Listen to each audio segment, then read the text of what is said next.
Why, good evening.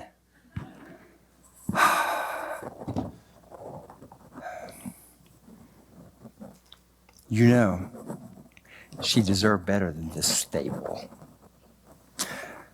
I mean, Mary was not in very good shape when we. Could be thundering. They didn't tell us we were expecting weather. Mary was not in very good shape when we arrived this evening. In fact, the horrified innkeeper took one look at her and hurried us back here really, really quickly. I don't know if he did it out of the goodness of his heart or because he had a guilty conscience, but here we are. And for some reason, his wife insisted that we have all of these cloths. I mean, just a pile of them. They're rags mostly, but I'm assuming they're clean. Okay. So it's good that we have a roof over our head. Not a whole lot of people do right now.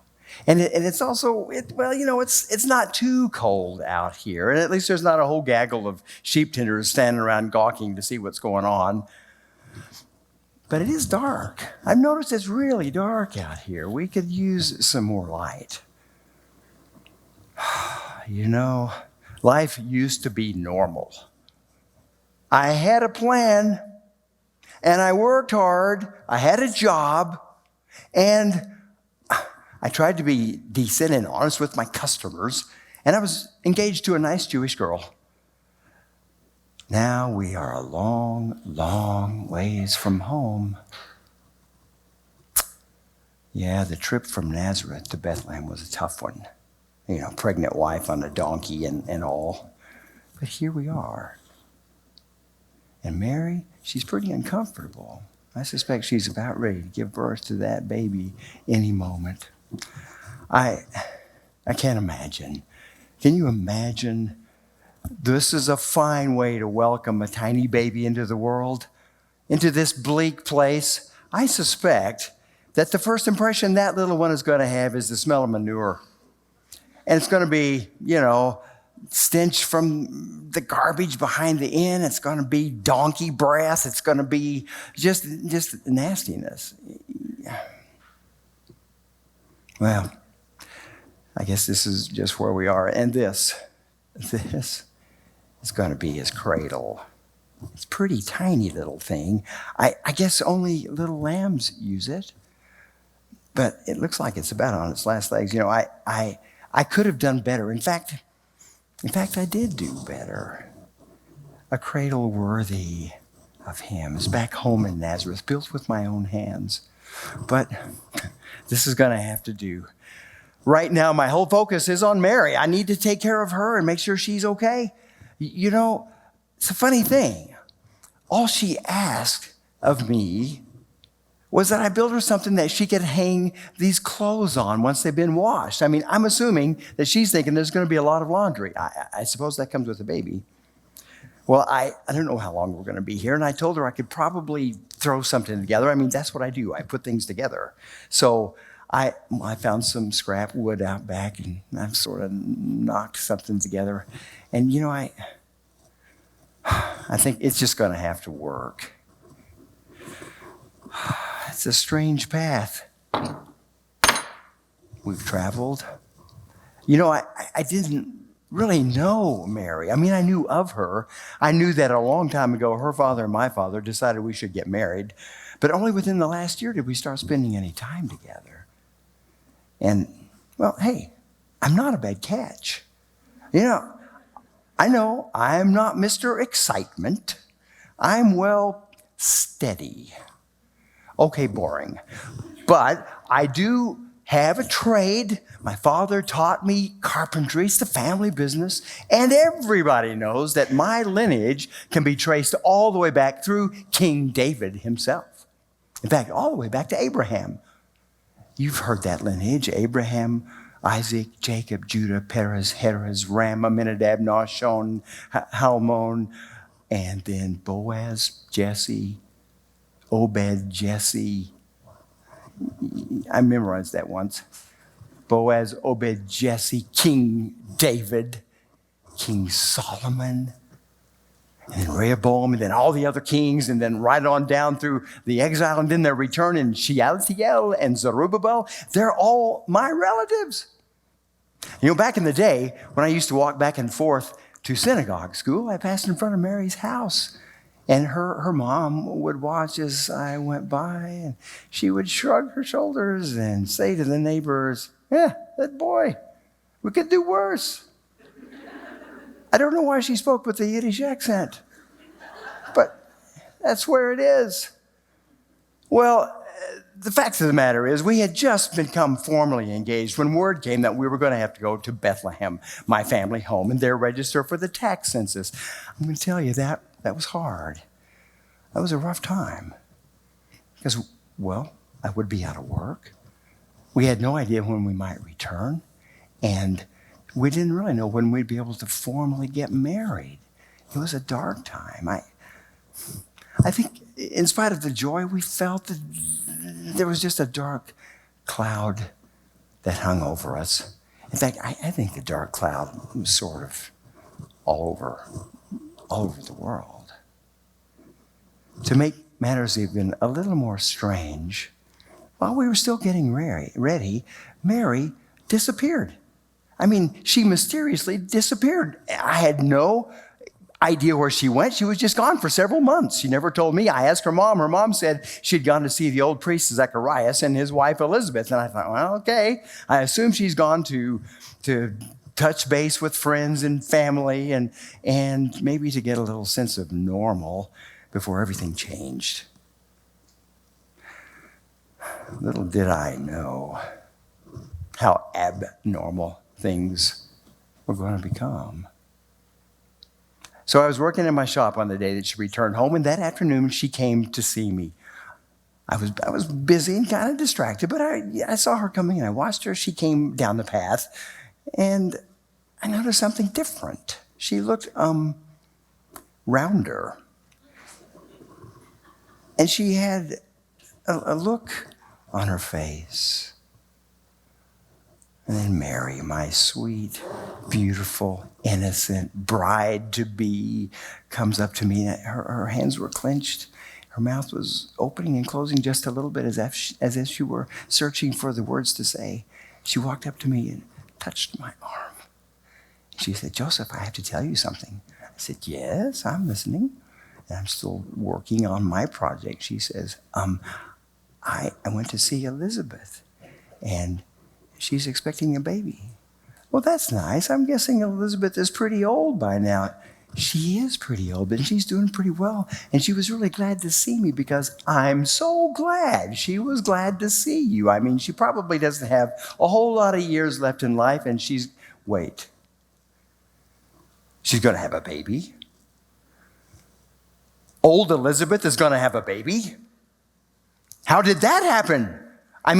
Wait, what? How does that work? God performed a miracle.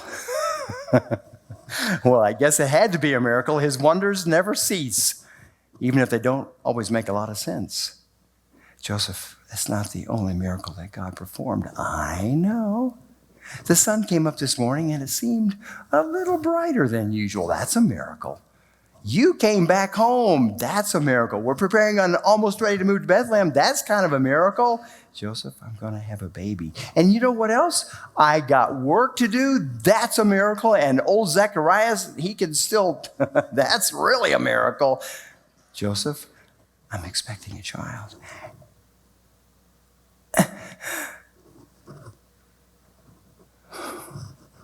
What did you say? What? My heart was pounding so hard, I could not breathe. I thought I might throw up. I stared into her face and I said, You're serious, aren't you? And then the shock that I felt exploded into an anger and a sense of betrayal and even embarrassment. Who is this guy? She said, Joseph, I have not been with anyone. Please believe me. An angel came to me and told me I was going to have a child and that he would be the Son of God. Well, he certainly isn't mine. And if you wanted someone else and you couldn't wait and you didn't have the decency to tell me, then I don't know what to say. I don't know. You should just go. You should go. She begged me, tears streaming down her face, to listen and try to understand. I couldn't. I wouldn't. And sobbing, she turned and walked back up the path. God's son. What a joke. Is this how God works? He just sneaks up on you and messes up your life? He just waves his hand and then everything changes and didn't give you any notice? I don't believe that God would send his son into this God-forsaken world, this nasty, broken place.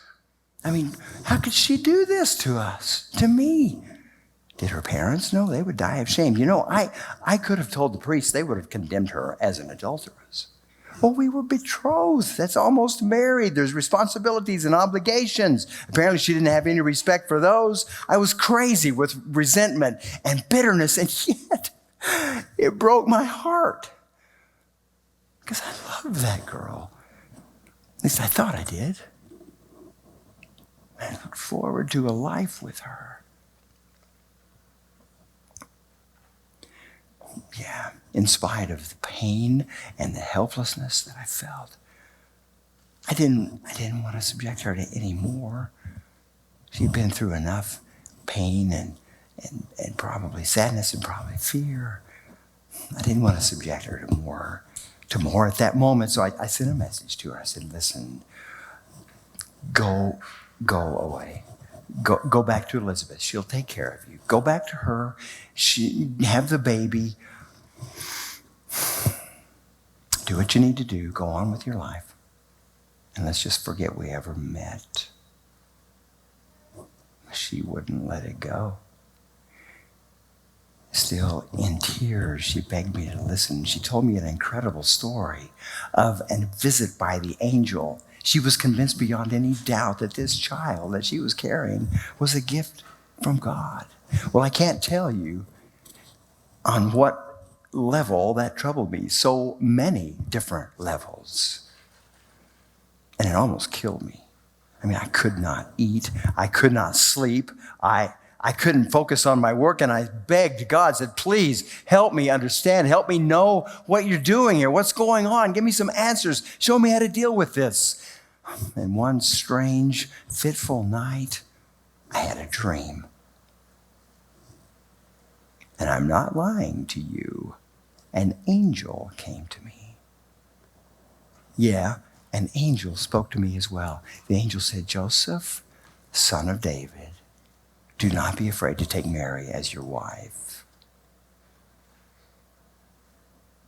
For what is conceived in her is indeed of the Holy Spirit, and she will give birth to a son, and you shall name him Jesus, for he will save his people from their sin. I awoke from that dream with a start. I was gasping for air. I lay there staring into the darkness. I said, oh God, please make this clear. What is this? Was that real? Was that a dream? Was my imagination just, what was that? And as I lay there staring, ancient words came to my mind. Words spoken by prophets a long time ago. The prophet Micah said, in the little bitty town of Bethlehem, the Son of the Most High will be born. Isaiah wrote that a child will be born. He will be a son, and he will be in the lineage of David. Isaiah also wrote, a virgin will be with child, and the Spirit of the Lord will be on him. As I lay there, the Spirit brought these words to me, and the truth slowly dawned. God could not have made it more clear. And I could not wait As soon as the first ray of light was over the horizon and I could see, I ran as fast as I could to Mary's house. I got there, I pounded on the door and yelled, "Mary, Mary, Mary!" She came and opened the door quite slowly, hesitant. Her tear-streaked face turned to mine, waiting, I'm sure, for the next indignity that I might hurl at her.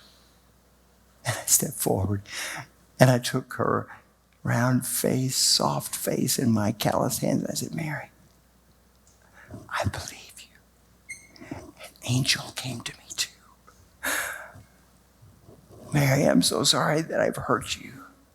Will you please forgive me if you can? And will you be my wife if you would? And let's do this together." For months now, a couple of months, we have dreamed, we have talked, we have pondered the meaning of all of this. I'm just a regular guy, nothing special. I don't even really know how to think about this. I don't really think I'm prepared to be the dad of God's son. And I'm starting to panic just a little bit. I mean, there's so much yet to do to clean this place up, to fix the manger, to finish her clothes rack. And birth, I don't know anything about birthing. Thank God the innkeeper's wife is bustling back and forth, in and out. She apparently knows what's going on. So this is apparently how God works. His son will be born in a barn. You know, this is not typically how a king comes. Generally, a king comes riding into town in full display with all of his armor and in full sunshine to the applause of all the crowd. Not this king. This king comes quietly to us, to regular, common folks. We don't have a lot of money. We don't have much of anything. But he comes to us as a tiny, helpless little one. I confess I'm a little bit afraid for him. The world is not a welcoming place for little babies. It's a dangerous place. It's dirty and it's unjust and it's a fearful place.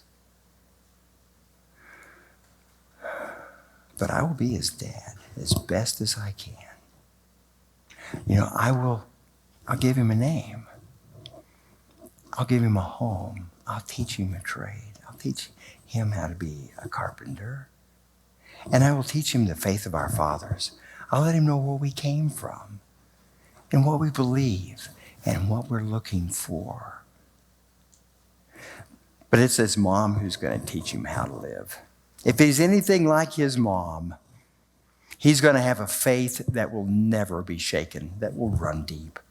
He will love people, especially the ones who are hurting and afraid. He will gather up all of the lost and hurting people and helpless and hungry people, and he will feed them and he will lead them home.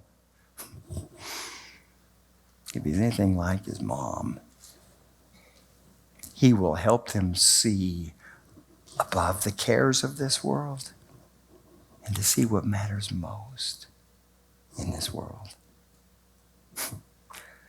Well, speaking of what matters most, I guess I better get back to work because Mary is going to be wondering about her clothes rack. She is also going to be thinking I've been taking a nap or talking. She says I do that a lot. I don't know. So I've been just kind of working to put something together. I don't really know what I've put. I mean, it's just, you got to work with what you got. But I don't know. I'm kind of thinking it might work. It's kind of rugged, and I had to use these big old nails. But I think we'll be able to hang something on it. You see, this is really our only option. This is what we need. This is what we need to make us clean. Father, thank you for letting me be his dad. Thank you for letting me be the first man to welcome your son on this earth. Oh God, you're going to have to show me how to do this. I'm going to trust you for every day in every way. Father, help us understand that this is your gift to us.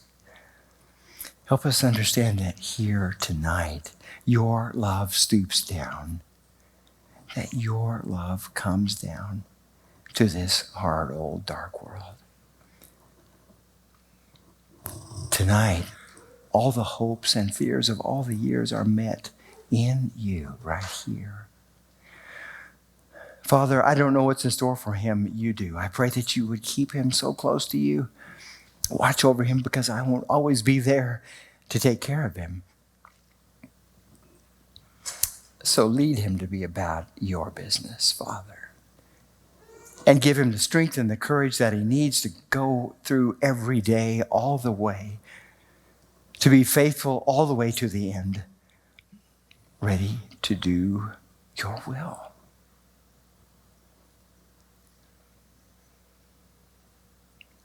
Lord, this is what I pray. Oh, she's calling me. I'm sorry, but I'm going to have to go. It could be Jesus is here now. I got to go. Hey, we need some more light in here.